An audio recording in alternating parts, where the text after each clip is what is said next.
जायकवाडी, कण्हेर आणि वीर धरणांमधून पाण्याचा विसर्ग मोठ्या प्रमाणात वाढवण्यात आलाय। त्यामुळे या भागातील नद्यांना पूर आलाय, तर छोटे मोठे पूल देखील पाण्याखाली गेलेले आहेत।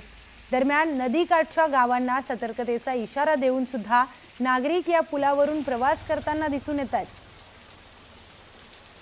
सातारा जिल्ह्यातील ही सगळी दृश्य आहेत।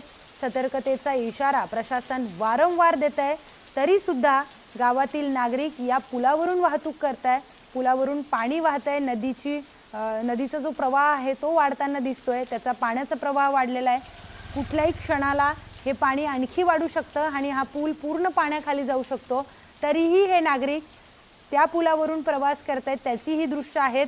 काही महत्त्वाचं काम असेल तेव्हाच हे प्रवास करत असतील, तरीही त्यांच्या जीवाला धोका निर्माण होण्यासारखा हा सगळा प्रकार आहे। त्यामुळे जीव धोक्यात घालून ते या पुलावरून प्रवास करताना दिसून येत आहेत। नदीकाठच्या गावांना सतर्कतेचा इशाराही देण्यात आलाय।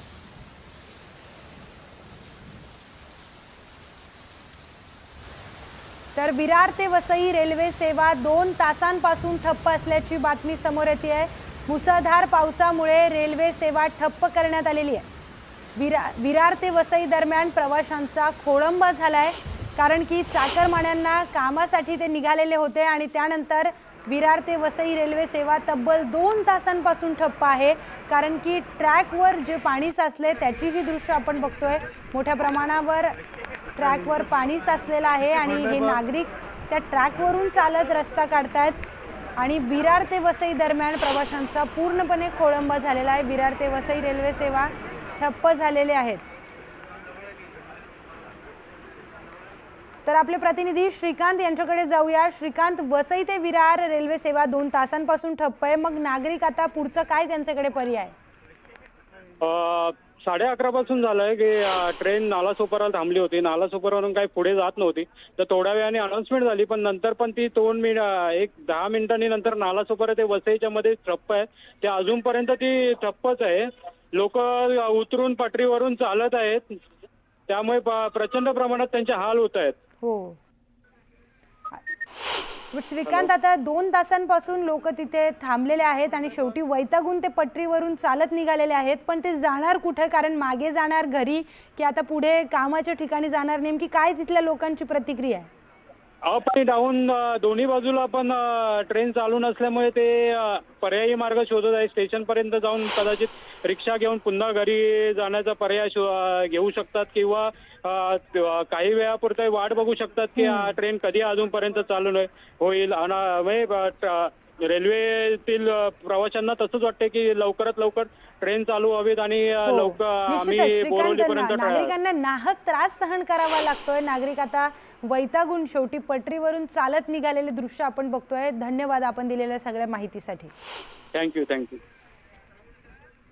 मुसळधार पावसामुळे मुंबईतल्या लालबाग परिसरामध्ये देखील पाणी साचलंय, त्याचीच ही दृश्य आपण बघतोय। मुंबईमध्ये गेले 4 दिवसांपासून धो पाऊस पडतोय। पाऊस थांबायचं नाव घेत नाहीये आणि लालबाग परिसरामध्ये देखील आपण बघतोय मोठ्या प्रमाणामध्ये रस्त्यांवर पाणी साचलेलं आहे। पूर्ण परिसर जलमय झालेला आहे आणि गाड्या या पाण्यातून आपला मार्ग काढत पुढे निघालेल्या आहेत, कारण की काही कामासाठी नागरिकांना बाहेर पडावंच लागतं। त्यामुळे आता पाण्यातून त्यांना रस्ता काढत पुढे जावं लागतंय। त्यांच्याकडे कुठलाही पर्याय नाहीये। लालबाग परिसरातली ही दृश्य आपण बघतोय। मोठ्या प्रमाणात रस्त्यांवर पाणी साचलेलं आहे आणि नागरिक कसाबसा या पाण्यातून वाट काढत पुढे जाण्याचा मार्ग त्यांचा शोधताय। तर कोयना धरणातून 5व्यांदा पाण्याचा विसर्ग वाढवण्यात आलाय। सर्व दरवाजे 9 फुटांनी उघडण्यात आले असून धरणातून 67,700 क्युसेक वेगानं पाण्याचा विसर्ग सुरू करण्यात आलाय। मागील 24 तासांमध्ये 5व्यांदा पाण्याचा विसर्ग वाढवण्यात आलाय। त्यामुळे पाण्याची पातळी देखील वाढलेली आहे आणि आसपासच्या गावांना देखील सतर्क राहण्याचा इशारा देण्यात आलेला आहे।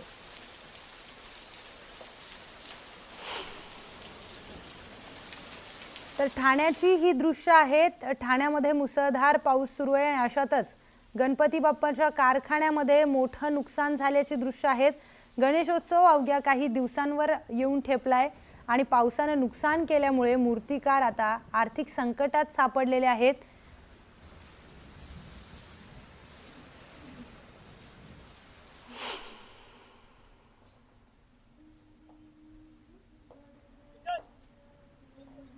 आज सकाळपासूनच्या मुसळधार पावसामुळे ठाण्यात हाहाकार माजलेला आहे। सध्या मी ठाण्यातील माझीवाडा परिसरामध्ये आहे आणि आपण पाहिलं तर माझीवाडा परिसरामध्ये गुडघाभर पाणी भरलेलं पाहायला मिळतंय।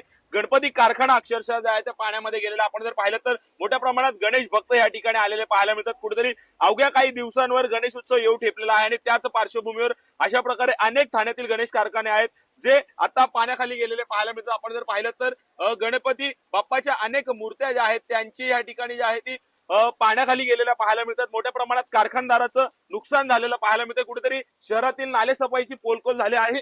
आपण ह्या ठिकाणी पाहिलं तर जे आहे मोठ्या प्रमाणात गणपती बाप्पाच्या अनेक मूर्त्या ज्या आहेत त्या आता पाण्याखाली गेलेल्या पाहायला मिळत आहेत। आपण या कारखान्याची ही दृश्य न्यूज 18 लोकमतच्या माध्यमातून एक्सक्लुझिव्ह पाहत आहोत। संपूर्ण ह्या ठिकाणी हा कारखाना जो आहे तो आता पाण्याखाली गेलेला आहे। माझ्यासोबत बोलण्यासाठी कारखानेदार आहेत। सध्या मी सुद्धा गुडघ्यावर पाण्याच्या वर जे आहे ते आता आहे। दादा काय सांगाल, किती मोठं नुकसान झालेलं आहे आणि किती काय काय ज्या आहेत, किती मूर्त्या बनवलेल्या होत्या, कुठल्या ऑर्डरच्या ह्या मूर्त्या आहेत आणि काय सांगाल? सगळ्या मंडळाच्या मूर्त्या आहेत आणि प्लस घरगुती सगळ्या मूर्त्या आहेत। 150 ते 200 मूर्त्या होत्या आमच्या। गणपती म्हणजे मातीचे गणपती कालपासून पूर्णपणे वितळलेत, उभ्याच्या उभ्या ढासळल्यात मूर्त्या आणि अवघे 7 दिवस राहिलेत। काय करायचं तेही सुचत नाहीये। काल रात्री थोडं पाणी ओसरलं म्हणून गणपती वरती घेतले, तर आज सकाळी 7 वाजल्यापासून पाणी आलं ते अचानक एवढं आलं की आम्हाला काही करायलाही सुचलं नाहीये। चारी बाजूने पाणी आतमध्ये आलं।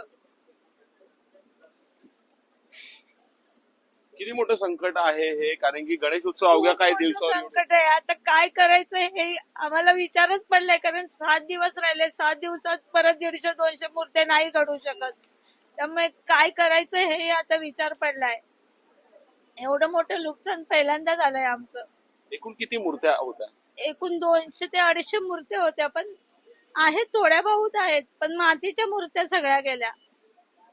नक्कीच पावसाच्या फटक्याने ज्या आहे मातीच्या मूर्त्या ह्या सर्व या पाण्यामध्ये ज्या आहेत त्या आता नाहीशा झालेल्या पाहायला मिळतात। आपण जर पाहिलं तर ह्या ठिकाणी मूर्ती उचलण्याचं काम देखील जे आहे ते काही कारखान्यातील तरुणांकडनं होताना पाहायला मिळतं। सध्या आपण न्यूज 18 लोकमतच्या माध्यमातून माझीवाडा गावातील ही परिस्थिती पाहत आहोत। कुठेतरी नालेसफाई न झाल्यामुळे हे पाणी ह्या कारखान्यात घुसल्याचा आरोप देखील जो आहे तो स्थानिक लोकप्रतिनिधींच्या माध्यमातून केला जातोय। सर काय कसं बघता, ठाण्यातील उच्चभ्रू परिसर म्हणून हा माझीवाडा लोढा परिसर पाहिला जातो आणि याच परिसरात आता गुडघाभर पाणी पाहायला मिळतंय? कारण नाला सफाई बरोबर झालेलीच नाही या भागामध्ये, नाला सफाई झाली नाहीये। कारण हा नाला जो आहे हा नाला पूर्ण वरपासून येतोय, सुभाषनगर गांधीनगर येऊरपासून हा पाणी येतोय आणि येत्या इथं नाला आल्याच्या नंतर पुढे लोडामध्ये पुढे अरुंद केलेला आहे। तो एक टर्न मारून घेतलेला तो हायवे जातो, तिथे नाल्याची रुंदी कमी आहे। मी वारंवार त्याने तक्रार केली की बाबा हा रस्ता रुंद करा, तर ते रुंद करतच नाहीये। मागे मी 2012 मध्ये नगरसेवक असताना सुद्धा मी त्यावेळी हा इश्यू घेतला होता, महासभेमध्ये पण घेतला होता की तो नाला सरळ तुम्ही गौतम नगर म्हणून आहे तिथून डायरेक्ट नाला खाडीला न्या, परंतु त्याच्यावर काहीच केलं गेलेलं नाही आणि असं तसंच ठेवलेलं आहे, कोणी लक्ष देत नाही। आणि आता तर जास्त झाले, कारण साफसफाई नाही आणि प्रशासन काय व्यवस्थित लक्ष देत नाही, त्याच्यामुळे हा पाणी इथे साठलेला आहे। आता याला जे काय यांच्या मूर्त्या येतात, आता बघितलं आपण दुसरं पाहिलं किती डुबलेल्या मूर्त्या, खराब झालेल्या मूर्त्या, आता याला जबाबदार महापालिका, दुसरा कोण आहे? महापालिकेच्या दुर्लक्षपणाने हे सर्व झालेलं आहे, पण त्याला महापालिकेत यांना भरपाई द्यावी या गोष्टीला। नक्कीच कुठेतरी महापालिकेच्या दुर्लक्षपणामुळे हे जे आहे नालेसफाई न झाल्यामुळे हे नुकसान होताना पाहायला मिळतंय। गणेश उत्सव अवघ्या काही दिवसांवर येऊन ठेपलेला आहे आणि आपण पाहिलं तर गणपती बाप्पाच्या सुंदर मूर्त्या ज्या आहेत त्या आता पाण्याखाली गेलेल्या पाहायला मिळतात। कुठेतरी मोठ्या प्रमाणात या अशा अनेक शहरातील कारखानदारांचं नुकसान झालेलं पाहायला मिळतंय। मंडळाच्या अनेक मूर्त्या ह्या ठिकाणी ज्या आहेत त्या पाहायला मिळतात, त्यामुळे नक्कीच आता कुठेतरी ठाणे महानगरपालिका प्रशासनाच्या नालेसफाईची पुन्हा एकदा पोलकोल झालेली पाहायला मिळते। त्यामुळे नक्कीच आता ठाणे महानगरपालिका प्रशासन, ठाणे जिल्हा प्रशासन अशा प्रकारे व्यावसायिकांना, गणेश मूर्ती कारखानदारांना कशा प्रकारे दिलासा देईल, त्यांना जे आहे कशा प्रकारे या संकटातून बाहेर काढेल, कारण की अवघ्या काही दिवसांवर गणेश उत्सव आला असताना अशा प्रकारचे पाऊस येणं आणि त्या पावसात ह्या गणपती बाप्पाच्या मूर्त्या या पाण्यात जाणं खरं तर खूप दुःखदायक बातमी पाहायला मिळत आहे। त्यामुळे नक्कीच आता या कारखानदारांना कशा प्रकारे प्रशासनाच्या वतीने दिलासा देण्यात येईल हे देखील पाहणं तितकंच महत्वाचं ठरणार आहे। ठाण्याहून मी प्रेम मोरे, न्यूज 18 लोकमत, ठाणे। तर या